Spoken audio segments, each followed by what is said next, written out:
अस्सलामुअलैकुम क्लास। आज हम स्टार्ट करते हैं अपना next chapter that is nucleus. ये जो हमने कल लेक्चर नहीं लिया था तो आज आपको मैं 2 लेक्चर डिलीवर करूँगी, 2 लिंक सेंड करूँगी। ये कल का लेक्चर है, ठीक है। न्यूक्लियस का इंट्रोडक्शन पहले पढ़ते हैं हम। Nucleus was discover by Robert brown in 1831। Nucleus को किसने डिस्कवर किया था? रॉबर्ट ब्राउन ने। ये MCQs आता है, इसको याद कर लेना आपने कि न्यूक्लियस को किसने डिस्कवर किया था? रॉबर्ट ब्राउन ने। It is a prominent body in many cells. Cell के अंदर ये क्या होती है? प्रोमिनेंट बॉडी होती है, ठीक है।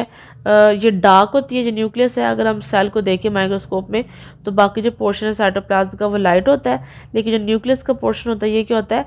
डार्क नज़र आ रहा होता है। न्यूक्लियस की शेप भी क्या होती है? वेरी करती है, इर्रेगुलर भी हो सकती है या स्फेरिकल भी। मोस्टली क्या होती है? स्फेरिकल होता है, ये गोल शक्ल में प्रेजेंट होता है। ये कंट्रोल करता है लाइफ की एक्टिविटीज़ को। ये लाइफ की एक्टिविटीज़ को, ये सेल की एक्टिविटीज़ को कंट्रोल कैसे करता है? क्योंकि हमें पता है कि न्यूक्लियस के अंदर क्या होते हैं? डीएनए क्रोमोसोम्स प्रेजेंट है, और डीएनए क्रोमोसोम्स क्या करते हैं? हमारी सारी लाइफ की एक्टिविटीज़ को कंट्रोल करते हैं। इसलिए हम कहते हैं कि ये जो न्यूक्लियस है ये control house of the cell है, कि सेल का क्या है? ये कंट्रोल हाउस है, सेल को कंट्रोल करता है।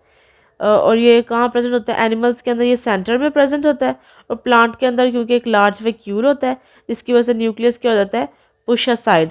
न्यूक्लियस एक साइड को पुश कर दिया जाता है, और सेंट्रल वैक्यूल होता है प्लांट्स के अंदर, और जो न्यूक्लियस है वो पेरिफेरल साइड पे प्रेजेंट होता है। जबकि एनिमल के अंदर जो न्यूक्लियस है वो क्या होता है? सेंट्रल, ठीक है। अब इनका their number is different in different cells. Different cells के अंदर इनका नंबर भी क्या होता है? डिफरेंट। कुछ सेल क्या होते हैं उनमें एक न्यूक्लियस प्रेजेंट होता है, उसे हम क्या कहते हैं? मोनोन्यूक्लिएट। कुछ सेल्स के अंदर 2 न्यूक्लियस प्रेजेंट होते हैं, उन्हें हम कहते हैं बाय न्यूक्लिएट। और कुछ सेल के अंदर 2 से भी ज़्यादा न्यूक्लियस प्रेजेंट होते हैं, उन्हें हम क्या कहते हैं? Multi nucleate. क्लियर? जो न्यूक्लियस है वो विजिबल होता है सिर्फ नॉन डिवाइडिंग स्टेज के ऊपर, ठीक है। न्यूक्लियस को हम सिर्फ कब देख सकते हैं? जब सेल डिवाइड नहीं कर रहा होता, क्योंकि हमें पता है कि तब न्यूक्लियर मेम्ब्रेन भी इंटैक्ट होती है। न्यूक्लियस बिल्कुल ठीक फॉर्म में प्रेजेंट होता है जब वो नॉन डिवाइडिंग फेज में होता है। जैसे डिवाइडिंग फेज में आता है, मतलब माइटोसिस वगैरह में आता है, तो आपको पता है कि प्रो फेज के अंदर सबसे पहला काम ही क्या होता है? Disorganisation of nucleus. कि न्यूक्लियर मेम्ब्रेन खत्म हो जाती है, न्यूक्लियोलस खत्म हो जाता है, तो सिर्फ क्रोमेटिन मटेरियल बाहर आ जाता है। तो जो है हम अगर न्यूक्लियस को देखना चाहें तो किस फेज में देख सकते हैं? सिर्फ नॉन डिवाइडिंग फेज के अंदर।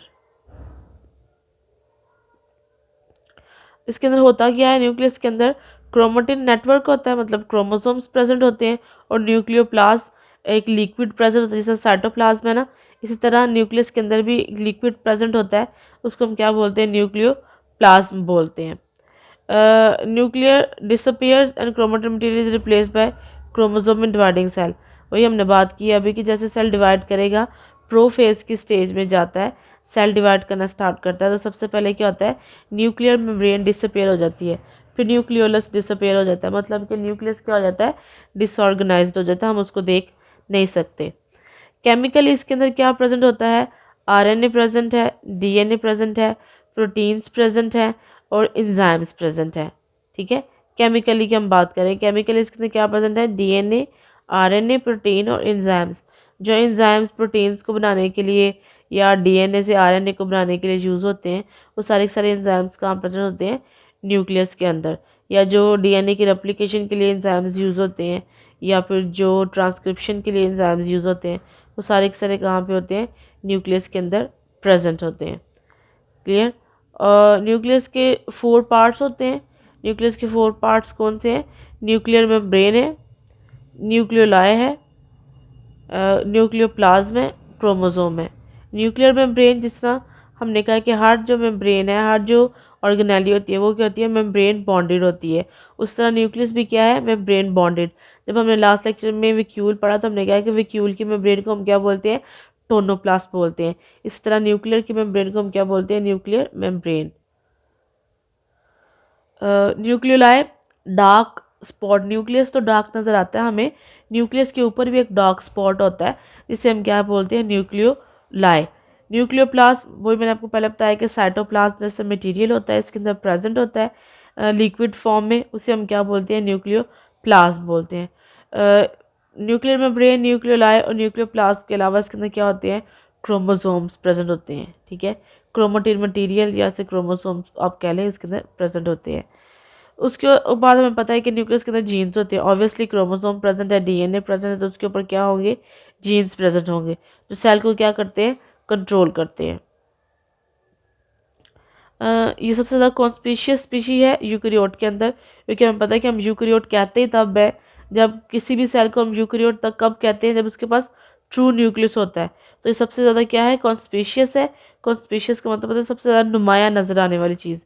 सबसे प्रोमिनेंट क्या है ये यूकैरियोटिक सेल के अंदर, न्यूक्लियस, क्योंकि यूकैरियोटिक सेल का करेक्टरिस्टिक्स ये है कि उसके अंदर ट्रू न्यूक्लियस प्रेजेंट होना चाहिए। क्लियर। इसके अलावा इसका एवरेज डायमीटर क्या होता है, इसका एवरेज डायमीटर 5, ये ना उन्होंने यूनिट नहीं लिखा हुआ, ये माइक्रोमीटर में होता है इसका शायद, यूनिट नहीं इन्होंने आगे लिखा हुआ। Its average diameter is 5 nanometre है या माइक्रोमीटर, मैं आपको कंफर्म कर दूंगी। It performs major function in cell, इसके मेजर फंक्शंस होते हैं। फंक्शंस कौन से वो हम देख लेते हैं। The information of DNA of nucleus is transcribed into RNA. This RNA is used in the synthesis of protein by translation. These proteins in the form of enzymes and other protein determine the specific activity of cell. Central dogma of life. मतलब सबसे पहले इसका क्या है, central dogma of life कि DNA से क्या बनता है, आरएनए बनता है जिसे हम ट्रांसक्रिप्शन कहते हैं। फिर आरएनए से प्रोटीन बनती है जिसे हम क्या बोलते हैं, ट्रांसलेशन बोलते हैं। और इन सारी एक्टिविटीज़ के लिए जो एंजाइम्स होते हैं वो भी किसके पास प्रेजेंट होते हैं, न्यूक्लियस के पास। ठीक है। सारी एक्टिविटीज़ को कौन डिटरमिन करता है, कौन सी प्रोटीन बनेगी, आरएनए कौन सा बनेगा, ये सब कौन डिटरमिन करेगा, न्यूक्लियस डिटरमिन करेगा। Nucleus regulate all the activities of cell by controlling gene expression. Gene expression, किसी भी जीन को हम किस फॉर्म में एक्सप्रेस करते हैं, किसी भी जीन को हम प्रोटीन सिंथेसिस की फॉर्म में एक्सप्रेस करते हैं। मतलब अगर कोई जीन है तो उसका एंड प्रोडक्ट क्या होता है, प्रोटीन होता है ना। मतलब कोई जीन है वो अपना इन्फॉर्मेशन देगा, आरएनए बनेगा, आरएनए से फिर प्रोटीन बनेगी। तो जीन एक्सप्रेशन की मदद से क्या होता है, जो है न्यूक्लियस है वो क्या करता है, सेल की एक्टिविटीज़ को रेगुलेट करता है। न्यूक्लियस असेंबल सब units of ribosome from RNA and protein.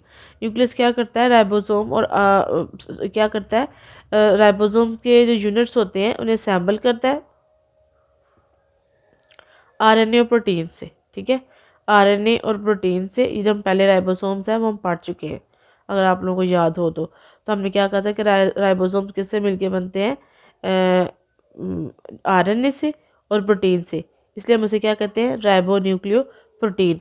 और इनको जो इकट्ठा करता है, मतलब जो राइबोसोम सिंथेसिस है उसके अंदर जो आरएनए प्रोटीन को इकट्ठा करना है वो कौन कराएगा, न्यूक्लियस।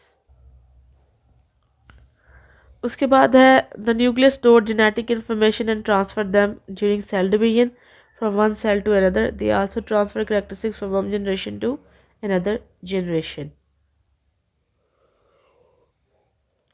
हम बात कर रहे हैं कि जो जेनेटिक इन्फॉर्मेशन है, जो सेल डिवीजन है, ऑब्वियसली जितनी भी इंफॉर्मेशन होती है, जेनेटिक इन्फॉर्मेशन है, वो किसके अंदर स्टोर होती है, डीएनए के अंदर in the form of chromosomes. और क्रोमोसोम्स कहाँ प्रेजेंट होती है, न्यूक्लियस के अंदर।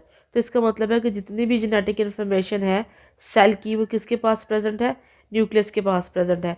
और जब सेल डिवाइड करता है, मतलब एक सेल से दो सेल्स बनते हैं, जब हम सेल डिवीजन की बात कर रहे हैं, तो इसका मतलब है कि सेल डिवाइड कर रहा है और डिवाइड करने के साथ जब अपना न्यूक्लियस डुप्लीकेट करके आगे मूव कर रहा है, तो ऑब्वियसली जो उसके अंदर इन्फॉर्मेशन है वो भी क्या कर रहा है, वो शेयर कर रहा है। तो इसलिए हम कह सकते हैं कि जो न्यूक्लियस है वो क्या करता है, जेनेटिक इन्फॉर्मेशन को जो है वो नेक्स्ट जनरेशन में पास ऑन करता है। नेक्स्ट जनरेशन में कैसे पास ऑन करता है, सेल डिवीजन से। जब सेल डिवीजन होती है तो न्यूक्लियस क्या करता है, डिवाइड करता है ना। तो मतलब कि जो नेक्स्ट जो जा रहा है, सेल बन रहा है, उसके अंदर भी क्या कर दी गई है, इन्फॉर्मेशन सेव कर दी गई है न्यूक्लियस की मदद से। क्लियर। और क्या करता है, अगर जो करेक्टर्स हैं वो भी एक जनरेशन से दूसरी जनरेशन में पास ऑन करता है। क्लियर। पहले हम इसकी देखिए डिस्कवरी के, रॉबर्ट ब्राउन ने इसको डिस्कवर किया है। फिर हमने कहा है कि ये control house of the cell है। फिर हमने कहा है कि ये मल्टी न्यूक्लिएट होता है, मोनोन्यूक्लिएट होता है, बायोन्यूक्लिएट होता है। फिर हमने बात की कि इसके अंदर डीएनए, आरएनए, प्रोटीन्स और एंजाइम्स प्रेजेंट होते हैं। फिर हमने कहा है कि ये यूकैरियोटिक के अंदर प्रोमिनेंट है। ठीक है, देखिए हम किसी भी सेल को यूकैरियोटिक सेल तब कहते हैं जब उसके अंदर क्या होता है, प्रोमिनेंट न्यूक्लियस प्रेजेंट होता है। उसके बाद हमने इसके फंक्शन में देखा है कि सबसे पहला फंक्शन इसका क्या है, central dogma of life, transcription, translation, protein synthesis. फिर हमने क्या कहा है कि ये कंट्रोल करता है सेल एक्टिविटी को जीन एक्सप्रेशन के बाद। फिर हमने क्या पढ़ा है कि ये राइबो न्यूक्लियोप्रोटीन मतलब राइबोसोम्स को बनाने में हेल्प आउट करता है। लास्ट वन क्या है कि जेनेटिक इन्फॉर्मेशन को नेक्स्ट सेल में पास ऑन करता है। क्लियर? Okay, thank you.